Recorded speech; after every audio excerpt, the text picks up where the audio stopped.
Hello friends, हम फिर से आज वापस आ गए हैं यहाँ पर अपनी क्लास में। और जैसे कि आपने प्रीवियस वीडियोस में बहुत ज्यादा अपना प्यार दिखाया है और इसी तरीके से आप हमें सपोर्ट करते रहिएगा। आज का हमारा टॉपिक है लीनियर डिफरेंशियल इक्वेशन। तो आप सबने डिफरेंशियल इक्वेशन तो खैर पढ़ी ही है। मेन चीज है कि हम टॉपिक के नाम से ही शुरुआत करते हैं। Differential equation, differential equation. तो डिफरेंशियल इक्वेशन में डिफरेंशियल का मतलब होता है डेरिवेटिव। एक इक्वेशन जिसे हम डेरिवेटिव डिफरेंशिएशन की फॉर्म, जैसे आप डिफरेंशिएशन कहते हैं वैसे डेरिवेटिव फॉर्म में लिख सकते हो। और इक्वेशन, अब आप सब ये कहते हैं कि इक्वेशन एक ऐसी चीज होती है जिसमें डिपेंडेंट और इंडिपेंडेंट वेरिएबल होते हैं। लेकिन अगर मैं आपसे पूछूं कि 3x² + 2x एक इक्वेशन है नहीं, तो ये एक इक्वेशन है और यहां पर डिपेंडेंट और इंडिपेंडेंट वेरिएबल नहीं है, लेकिन तब भी ये इक्वेशन है। तो ये ऐसा जरूरी नहीं है कि इक्वेशन में डिपेंडेंट और इंडिपेंडेंट वेरिएबल हो। अब ये फंक्शन चेंज होगा अगर मैं इसकी वैल्यू चेंज कर दूं तो बिल्कुल होगा। ठीक है, तो डिफरेंशियल इक्वेशन में आ जाओ। एक 12th का हम टॉपिक बिल्कुल स्टार्ट नहीं करेंगे यहाँ पर, क्योंकि 12th का तो हर किसी ने पढ़ी लिखा गया। डिफरेंशियल इक्वेशन बहुत सारे टाइप की होती है। वेरिएबल सेपरेशन मेथड होता है, इंटीग्रेटिंग फैक्टर मेथड होता है, होमोजीनियस मेथड होता है, फंक्शंस का मेथड सोल्व करने के लिए। तो हम यहाँ पे पढ़ेंगे सिर्फ और सिर्फ LDI linear differential, LDE linear differential equation. तो जो हमारा लीनियर डिफरेंशियल इक्वेशन है वो किस तरीके से रिप्रेजेंट होता है, पहले फ्रेंड्स मैं आपको ये बता दूं। हमारा लीनियर डिफरेंशियल इक्वेशन, जैसे हम एक डिफरेंशियल ऑपरेटर लेते हैं D। हमने एक डिफरेंशियल ऑपरेटर लिया D, जिसकी वैल्यू जो कि d/dx के इक्वल है। हम पहले ही क्या चल रहे हैं, ठीक है।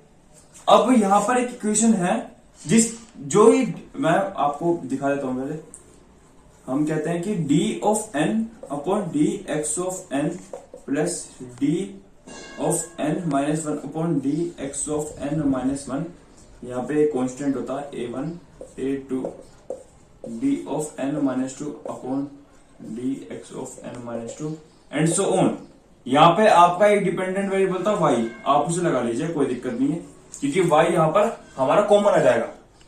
हम ऐसे ही हम किसी भी डेरिवेटिव को इसी फॉर्म में रिप्रेजेंट करते हैं, d/dx की फॉर्म में, जिसमें y जो होता है वो कौन सा वेरिएबल होता है, वो होता है डिपेंडेंट वेरिएबल, और जो x होता है वो कहता है इंडिपेंडेंट वेरिएबल। क्योंकि जो y की वैल्यू है वो x की वैल्यूज पर डिटरमाइन करती है। मतलब जब x की वैल्यू चेंज होती रहेगी तो y की वैल्यू भी चेंज होती रहेगी। तो अब मैंने आपसे कहा था कि मैं डिफरेंशियल ऑपरेटर को d/dx लिख सकता हूं। तो मैं यहां पर क्या करता हूं, y को कॉमन लेता हूं फ्रेंड्स।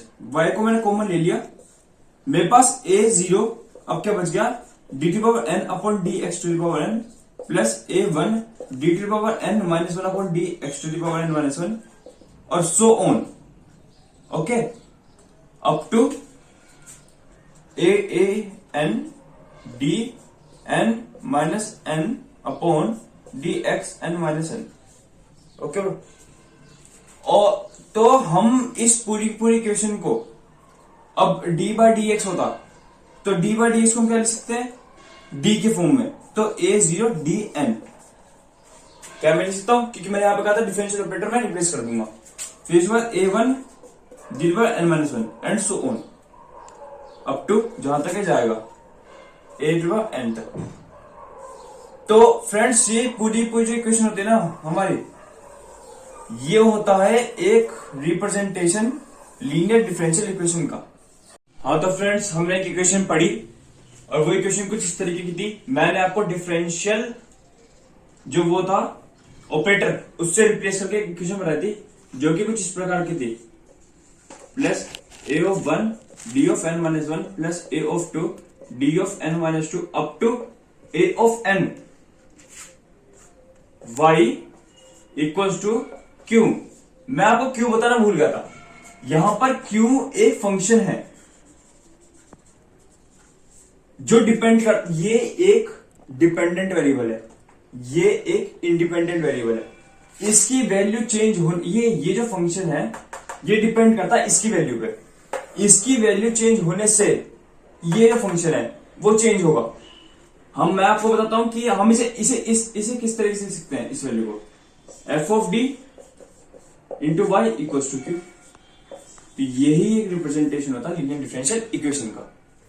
ये फंक्शन है डी का, डिफरेंशियल ऑपरेटर का फंक्शन है, dot y equal to Q. Y आपको पता है, हम कोई भी इक्वेशन लिखते हैं y equal to M x plus C, तो y क्या माना जाता है वहां पर, डिपेंड वेरिएबल। ये जो है q, इसकी वैल्यू इस फंक्शन पे डिपेंडेंट है, ये चेंज होगा तो ये भी चेंज होगा, ठीक है। तो या फिर हम ये भी कह सकते हैं कि हम q को ऐसे लिख सकते हैं कि इसकी वैल्यू x पे डिपेंड हो रही है, क्योंकि x एक इंडिपेंडेंट वेरिएबल होता है और हमारा q जो है डिपेंडेंट वेरिएबल है, ठीक है। किसी भी फॉर्म में रिप्रेजेंट कर लीजिए, वो आपकी मर्जी है, ठीक है। हाँ, फिर उसके बाद अगर हम बात करें आगे की, तो हमारे पास केसेस होते हैं इस चीज के लिए। देखिए, केसेस से पहले हम एक और बात कर लेते हैं। आप अगर एक क्वाड्रेटिक इक्वेशन है,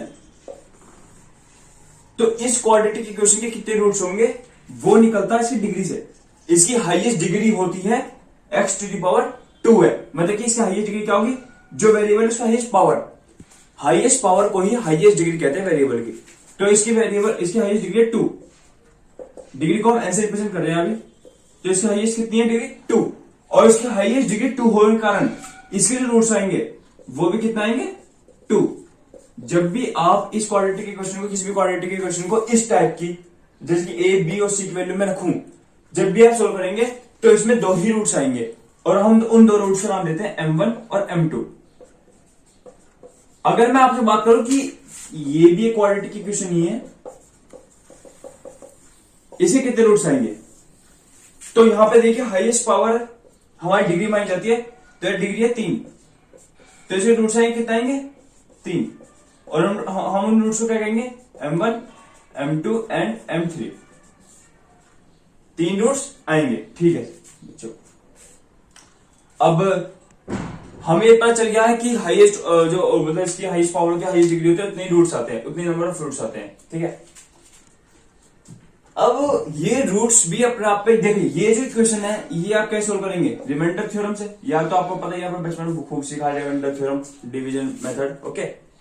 तो ये जो रूट्स होते हैं ना, इनमें भी आपस में एक वेरिंग नेचर होता है। ये जो रूट्स होते हैं, मैं मान लू आपका एक ऐसी इक्वेशन लू जिसका पावर ही n है, n पावर है मान लीजिए, तो ये भी हमारे क्वाड्रेटिक इक्वेशन ही कहलाएगी, लेकिन यहां पे रूट्स हो जाएंगे n।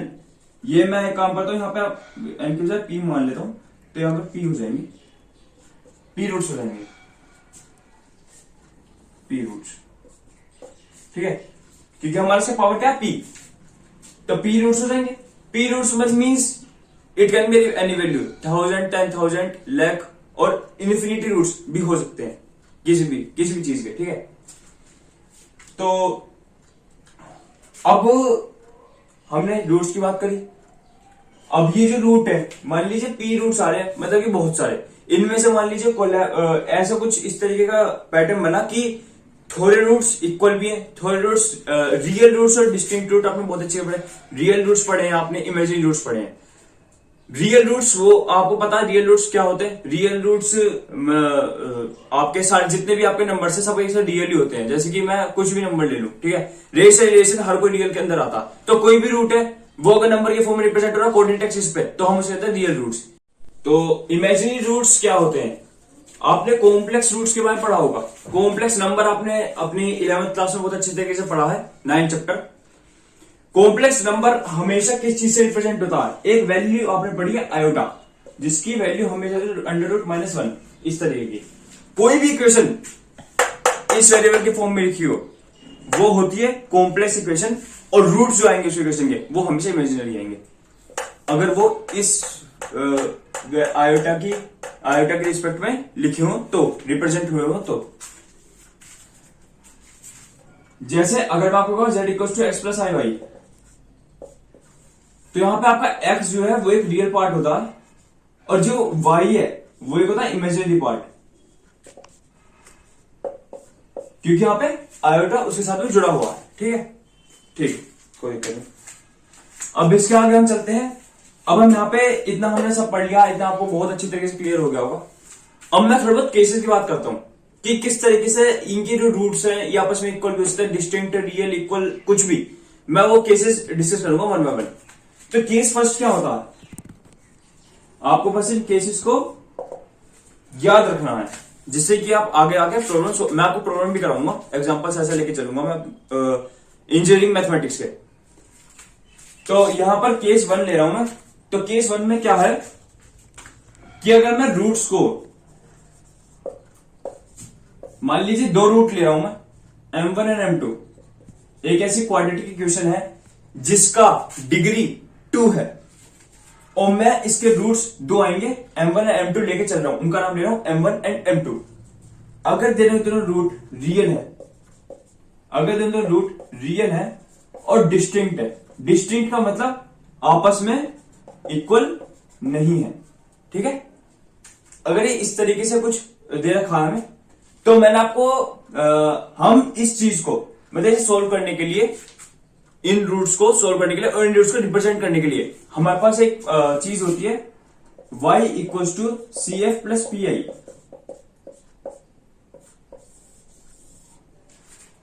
इस तरीके से हम किसी भी इक्वेशन के रूट को रिप्रेजेंट कर सकते हैं, रियल, डिस्टिंक्ट, इमेजिनरी, इक्वल, कैसे भी हो। सी एफ का मतलब होता है कॉम्प्लीमेंट्री फंक्शन और पीआई का मतलब होता है पर्टिकुलर इंटीग्रल। इस वाली वीडियो में हम बस कॉम्प्लीमेंट्री फंक्शन ही सीखेंगे, पर्टिकुलर इंटीग्रल हम उसे फर्दर वीडियोज में देखेंगे, ठीक है।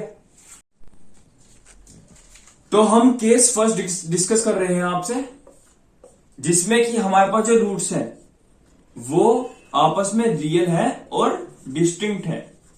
अब मैंने आपसे कहा कि हम इन्हें रिप्रेजेंट करते हैं y equal to C F plus P I, जिसमें सी एफ है कॉम्प्लीमेंट्री फंक्शन और पी आई है पर्टिकुलर इंटीग्रल। इस वाली वीडियो में हम सिर्फ सी एफ की बात करेंगे। तो सी एफ कैसे निकालते हैं किसी भी इक्वेशन का, तो अगर मैंने आपसे कहा था कि क्वाड्रेटिक इक्वेशन लू जिसकी डिग्री है 2, तो मैं जैसे दे रहा हूं आपको पता, मैंने कहा डिग्री के इक्वली रूट्स होते हैं। तो अगर इसकी डिग्री 2 है तो इसमें नंबर ऑफ रूट्स जो होंगे वो भी 2 ही होंगे। और मैं 2 रूट्स का नाम दे रहा हूं m1 एंड m2। मैंने 2 रूट लिए m1 m2, ठीक है, इनका नाम लिखा। और ये m1 m2 कंडीशन है कि m1 is not equal to m2। तो ये किस तरीके से ये रिप्रेजेंट होंगे, CF में क्या निकलेगा, कॉम्प्लीमेंट्री फंक्शन। तो और जब वो CF निकल जाएगा और PI हम निकालेंगे अभी, तो PI और CF जब निकल जाता तो उसे हम y, जो मैंने यहां पे लिखा था y equal to C F plus P I, इस वाली इक्वेशन में रख देंगे और हमारा आंसर निकल जाएगा। हम उन रूट्स को, इक्वेशन के रूट्स को अच्छे तरीके से रिप्रेजेंट कर सकते हैं इस इक्वेशन के माध्यम से। सी एफ अगर रूट्स रियल और डिस्टिंक्ट है तो कैसे निकलेंगे, तो इसका आपको कुछ नहीं करना। देखिए ये अप्लाइड मैथमेटिक्स है, प्योर मैथमेटिक्स आपको सिर्फ बीएससी में देखने को मिलती है। तो हम यहाँ पे सिर्फ इसका प्रूफ बताने वाला नहीं हूँ क्योंकि वो बहुत ज्यादा लंबा टाइम हो जाएगा, मतलब कि बहुत ज्यादा लंबी वीडियो बन जाएगी। और इसलिए मैं यहाँ पर बस आपको एप्लीकेशन बताऊंगा इस चीज की। डायरेक्ट फॉर्मूला करना आपको खुद पड़ेगा, फॉर्मूला मैं बताऊंगा, सवाल मैं आपको करके दूंगा, टेक्निक में आपको बताऊंगा, करना आपको खुद पड़ेगा। सीएफ इसका कैसे निकालेंगे, तो इसका सीएफ निकालने के लिए हमारे पास जैसे कि m1 m2 दो फंक्शंस है, तो हम एक कांस्टेंट है c1 होता है कांस्टेंट है, इंटीग्रल में कांस्टेंट होता है, बिल्कुल वैसे ये कांस्टेंट है c1।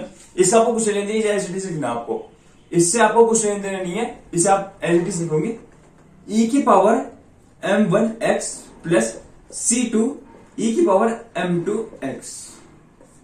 तो ये आपका CF निकल चुका। मैं आपको कहता हूं n रूट्स है, मान लीजिए कोई भी क्वाड्रेटिक इक्वेशन, इसकी जो n है वो दे रखा आपको p रूट्स, p मान लीजिए क्योंकि n हमने ले रखा, तो उसकी डिग्री मान लीजिए p है, तो उसमें रूट्स कितने निकलेंगे m1 m2 up to mp। तो उसके लिए CF क्या निकलेगा, कुछ नहीं करना आपको, c1 e to power m1x plus c2 e to power m2x plus c3 e to power m3x plus up to e to the power mpx। c यहां पे c p आ जाएगा। हम इस तरीके से रिप्रेजेंट कर सकते हैं। तो आपका केस फर्स्ट बस इतना ही है। पहले मैं चार केस जितने भी केस है डिस्कस करूंगा, उसके बाद आपको इनके ऊपर समझ कराऊंगा। अभी के लिए सीएफ इतना ही निकलेगा। अब हम देखेंगे केस सेकंड। तो अब हम स्टार्ट करते हैं केस सेकंड। आपको केस फर्स्ट तो अच्छी तरह समझ आ गया है। केस सेकंड में क्या है? केस सेकंड में हम ले रहे हैं जो रूट्स हैं। मान लीजिए हमने वही क्वाड्रेटिक इक्वेशन ली जिसमें रूट्स दो थे, m1 और m2। एक ऐसी क्वाड्रेटिक इक्वेशन जिसकी डिग्री n है, जैसे मैंने आपको बताया था ax² plus bx plus c, इसकी डिग्री कितनी है 2। तो इसके रूट्स कितने निकलेंगे 2, और उन 2 रूट्स का नाम ले रहा हूं मैं m1 एंड m2। तो यहां पर देखिए केस सेकंड में मैं कह रहा हूं कि ये जो 2 रूट्स है ये रियल है और इक्वल भी है। अगर रियल और इक्वल है तो इनके लिए सीएफ क्या निकलेगा? इनके लिए सीएफ निकलना चाहिए c1 प्लस c2 x। देखिए आपको ये पूरा ऐसे लिखना पड़ेगा, इसमें आपको कोई चेंज नहीं करना क्योंकि ये कांस्टेंट है। e to the power m1 x because m1 is equal to m2। ये होगा। देखिए अब आप कहेंगे कैसा है कैसे नहीं, तो थोड़ा बहुत मैं आपको बता देता हूं। सीएफ कैसे निकाला हमने? हम जानते हैं CF E1 e to power m1x लिखें और plus c2 x into e to power m2x लिखें। तो हमारे पास m1 is equal to m2 है, तो हम इसे रिप्लेस कर सकते हैं m2 को m1 से। तो e की पावर m1x को हम अगर बाहर निकाला तो c1 प्लस c2x हमारे पास आ चुका। और n टर्म्स के लिए आपको पता ही है, अगर p टर्म्स है, अगर मैं लेता हूं डिग्री p है, जब हम केस फर्स्ट में लिया था, तो उसके लिए भी हम क्या करेंगे e to power m1x because all roots are equal. m1 equal to m2 equal to m3 equal to and so on mp up to mp। c1 plus c2 into x plus c3x square plus c4x to the power 3 up to p हम लिख सकते हैं x to the power p minus 1। इतने roots हमारे पास आ जाएंगे। अब आपको इसमें तो आपको मुझे लगता है कोई दिक्कत नहीं होगी। आपको कुछ नहीं करना, सिर्फ m की वैल्यू उठाकर जो हमारी इक्वेशन देखी सुनिए। इक्वेशन होती है, इक्वेशन में से आप रूट्स को अच्छी तरीके से सोल्व करना चाहते हैं, क्वाड्रेटिक इक्वेशन में भी किसी भी इक्वेशन को आप रूट अच्छी तरीके से सोल्व कर सकते हैं। तो बस रूट्स जो है उन्हें m1 m2 m3 मानिए और उस m2 m3 की इक्वेशंस में आप पुट कर दीजिए, आपको आंसर निकल जाएगा। इसके अलावा आपको कुछ करने की जरूरत नहीं है कॉम्प्लीमेंट्री फंक्शन निकालने के लिए। तो केस थर्ड है आपका इमेजिनरी और डिस्टिंक्ट रूट के लिए। हम फिर से वही डिग्री लेके चलते हैं, n इक्वल्स टू 2, और जितनी डिग्री होगी उतने ही रूट्स होंगे 2। m1 और m2 नाम रखता हूं मैं इनका, और मैं कह रहा हूं कि जो m1 है वो है अल्फा प्लस आई बीटा। तो अगर आप मैथमेटिक्स में अच्छे हैं और आपने कॉम्प्लेक्स नंबर बहुत अच्छी तरीके से पढ़ा, तो आप मतलब आप बंद करके बता देंगे कि सेकंड रूट होगा अल्फा माइनस आई बीटा। मुझे लगता है ये बात मुझे आपको बताने की जरूरत नहीं है क्योंकि आपको ये बात पता होगी क्योंकि आपने 11th-12th बहुत अच्छी तरीके से करी होगी। तो m1 और m2 हमने जैसे कि देख रहे हैं यहां पर, ये रूट्स आपस में ना ही इमेजिनरी तो है लेकिन इक्वल नहीं, मतलब डिस्टिंक्ट है। ठीक है, तो इसके लिए हम CF कैसे लिखेंगे? कुछ नहीं है, CF लिखो वैसे ही C1 e to power alpha plus i beta. ठीक है, x जैसे हम लिखते थे e to power m1x, m1 की जगह हमने कर दिया alpha plus i beta, plus का C2 e to power alpha minus i beta into x। ठीक है, देखिए है हमारे पास अप्लाइड मैथमेटिक्स। आपको जितना काम है मैं आपको उतना समझाऊंगा। प्योर मैथमेटिक्स का मैं आपको कुछ लेके चलूंगा क्योंकि टाइम के बाद मेरा भी होगा और आपका भी। और आपको सही बात है तो वो बहुत अच्छी मैथमेटिक्स फिर टर्म्स आ जाएंगी, वो थोड़ा बहुत आपके लिए कंफ्यूजन हो जाएगा। तो हम डायरेक्ट से CF लिख देते हैं, क्या आएगा बस आपको ये CF याद करना और इसी डायरेक्ट क्वेश्चन में पुट कर देना, आपको रिजल्ट मिल जाएगा। इसका CF आएगा C1 नहीं sorry note C1 e to the power alpha x C1 cos beta x plus C2 sine beta x। अब सुनिए, alpha real root, beta imaginary root. तो जो अल्फा है, अल्फा रियल रूट है और इमेजिनरी रूट है। इस इक्वेशन को देख के बताना इन रूट्स को, रियल रूट्स की वैल्यू क्या होगी। इन इक्वेशंस को देख के बताओ रियल रूट्स की वैल्यू क्या होगी। 0 हो सकती है, कुछ भी हो सकती है, वो अल्फा पे डिपेंड करती है। ठीक है, ये आपका हो गया सिर्फ, अगर सिर्फ से इमेजिनरी वैल्यू दी होगी तो अल्फा की वैल्यू 0 हो जाएगी, सिर्फ से इमेजिनरी वैल्यू दी होगी तो। ठीक है, ये आपका हो गया तीसरा केस। आप टेंशन मत लीजिए, मैं आपको इन सब के न्यूमेरिकल्स कराऊंगा, आपको कहीं से कहीं दिक्कत नहीं आएगी। अभी के लिए आप केस नोट करते जाइए और इन केस का एप्लीकेशन आपको बाद में देखने को मिलेगा। बहुत इजी चीज है, सबसे ज्यादा इजी चीज है इंजीनियरिंग मैथमेटिक्स का। अभी हम केस 4 देखते हैं। तो ये आज का हमारा लास्ट केस है, केस 4, जिसमें हम देखेंगे कि जो हमारे रूट्स हैं वो इमेजिनरी हैं और आपस में इक्वल भी हैं। तो मैं फिर से वही रूट्स ले रहा हूं, M1 और M2, जैसे मैंने पहले लिए हैं सारे से केसेस में M1 M2 रूट्स। अब इन रूट्स के मुताबिक मैं इमेजिनरी और रियल के इक्वल के इक्वेशंस लिखता हूं।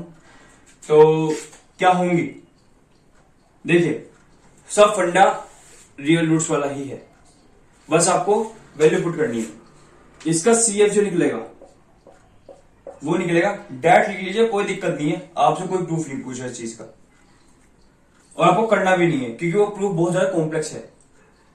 तो इसका डायरेक्ट रूट जो निकलेगा वो निकलेगा e⁻, मान लीजिए पहले मैं मान रहा हूं कि M1 और M2 जो रूट्स हैं, यहां पे मैं 4 रूट मान के चलूंगा, M3 M4 भी मान लीजिए आप, क्योंकि केस थोड़ा अच्छा था। M1 और M2 जो है वो होंगे alpha plus i beta.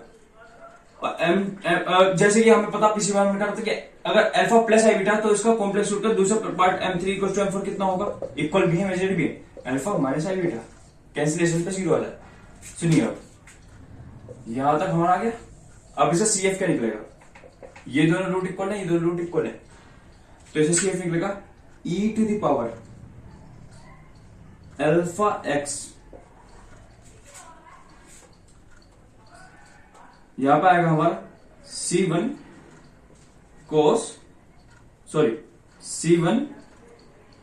Plus C2x cos beta x plus C3 plus C4x sign beta x, where C1 and C2 roots are equal and C3 and C4 roots are equal and alpha is the real root and beta is imaginary। मुझे लगता है आपको यहां तक कोई दिक्कत नहीं होगी और सब कुछ क्लियर हो गया होगा, ये मेरी कामना है। अब अगर आपको ये वीडियो अच्छी लगी हो और आपने कुछ सीखा हो यहां से, तो आप मुझे रोज करने की जरूरत नहीं है, वैसे आप सब्सक्राइब और लाइक शेयर करें वीडियो को। Thank you.